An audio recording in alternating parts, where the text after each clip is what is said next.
आपकी अदालतमध्ये business tycoon विजय माल्ल्यांवर आरोप आहे की हे स्वतःला कायद्यापेक्षा मोठे मानतात. विजय साहेब, तुम्ही बातम्यांमध्ये असता. प्लेबॉय इमेजमुळे, हाय फॅशनमुळे, स्विमसूट कॅलेंडरमुळे, फास्ट कार्समुळे ही सध्याची गोष्ट आहे. परंतु जर काही वर्ष मागे गेलो, 1986 मध्ये तुम्ही यामुळे बातम्यांमध्ये असायचात कारण तुमच्या घरी ऑफिसवर रेड व्हायची, तुम्हाला अरेस्ट केलं गेलं होतं. ती इन्कम टॅक्सची रेट झाली होती. आता जास्त इन्कम असेल तर रेड तर होणारच. अडचण तर ही होती या देशामध्ये की काही लोक समजायचे की टॅक्स इन्व्हेजन होत आहे, तर रेड करायचे. माझं म्हणणं असं होतं आणि आता सुद्धा मी हेच म्हणेन की investigation is the prerogative of the government. परंतु इन्व्हेस्टिगेशनमध्ये जरा आदर असला पाहिजे. मी असं म्हणेन की केवळ भारतामध्ये असं इन्व्हेस्टिगेशन होत नाही, सगळीकडे होतं, विदेशामध्ये सुद्धा होतं. But investigations are conducted by some dignity and grace. इथे जे आहे ते रेड करायचे, घरी यायचे, कुलूप, कपाट सगळं मोडून टाकायचे. अशी फीलिंग होती की guilty until you are proved innocent. Arrest सुद्धा केलं होतं. हो, बंगलोर एअरपोर्टवर अरेस्ट केलं, परंतु मला लगेच बेलसुद्धा मिळाली आणि ही रेड आणि मी जे अरेस्ट झालो होतो हे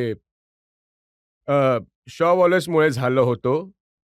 कारण शॉ वॉलेसच्या मॅनेजमेंटने सरकारला एक कंप्लेंट दिली की मी फॉरेन एक्सचेंज रेग्युलेशन ॲक्टच्या व्हायोलेशनमध्ये शॉ वॉलेसचे ओव्हरसीज शेअर्स मी खरेदी केले होते. त्यांचे ॲक्युजेशन्स हे होते. तर त्यामुळे त्यांनी रेड केली. मी निर्दोष बाहेरसुद्धा आलो आणि आता तर मी शॉ वॉलेससुद्धा घेतलं. सन 2000 मध्ये आरोप हा लागला होता की रिझर्व्ह बँकेकडून परमिशन न घेता तुम्ही किंगफिशरच्या लोगोचा वापर केला. त्यामुळे तुमच्यावर एन्फोर्समेंट डायरेक्टरने केस केली. खेराचा खटला झाला. मी कुठलंही चुकीचं काम नाही केलं. एक होमग्रोन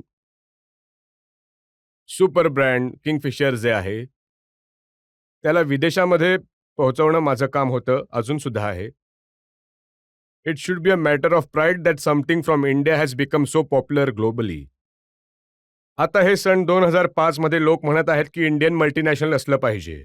मी तर सन 78 मध्ये युबीला इंडियाची मल्टीनॅशनल कंपनी बनवलं होतं आणि त्याच्यामुळे सगळी रेड, सगळं इन्व्हेस्टिगेशन झालं. मी तर ॲक्विटेड झालो, निर्दोष बाहेर आलो. परंतु आता बघा काळ कसा बदलला आहे. हेच विचारायचं आहे की की कसा काळ बदलला. इन्कम टॅक्सची केस झाली, तुम्ही सुटलात.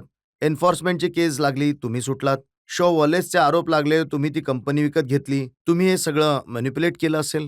त्यामुळेच तर इन्कम टॅक्स डिपार्टमेंटकडून मला सर्टिफिकेट ऑफ ॲप्रिशिएशन, राष्ट्रीय सन्मान, certificate of appreciation as one of the highest tax pairs मला मिळालं. कसं मॅनेज केलं, जनतेला सुद्धा यामागचं रहस्य सांगा, कारण- सिक्रेट काय आहे. काही मॅनेज करण्याची गरजच नव्हती.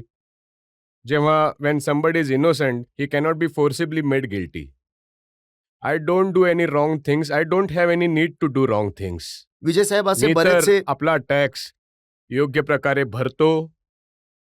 माझ्या कंपनीज कायद्याप्रमाणे चालवतो आणि असे खूप सारे डिपार्टमेंट्स जे विचार करतात की याची इन्व्हेस्टिगेशन झालं पाहिजे कारण ही टेक्निकॅलिटी ठीक नाहीये, ते ठीक नाहीये आणि मोठा व्यापार या देशामध्ये चालवणं खूप कठीण काम आहे. असे लोक आहेत गव्हर्नमेंटमध्ये जे थोडेफार चावी लावू शकता. चावी लावण्यामध्ये मजा घेतात लोक. तुम्हाला आता सुद्धा चावी लावतात काही लोक की घाबरतात तुम्हाला. ते कुलूपच देत नाही त्यांच्यासमोर तर चावी कुठून लावणार.